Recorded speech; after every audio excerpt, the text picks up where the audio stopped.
hadeb pista yog' ishlatavermasdan tabiiy bo'lgan dumba yog'iga o'tish vaqti kelmadimi? Hozir man sizlarga dumba yog' ishlatishinglar uchun 3 ta eng katta sababni keltiraman. Undan keyin sizlar pista yog'ini juda ham kam ishlatishni boshlaysizlar.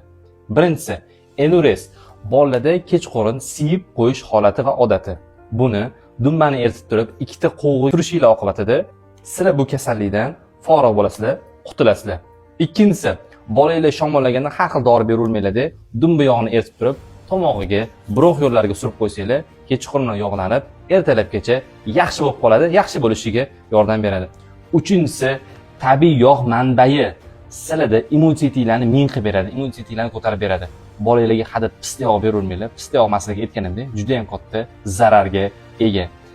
Bizani ota-onalarimiz har doim pista yog'iga dumba yog'ini aralashtirib, omoqda qilib qo'yishgan. O'shandan har bitta ovqatimizga ishlatishgan. Bu organizmda eng zo'r joyi nima bilasan? Xolesterin birlashishga hosil qilmaydi.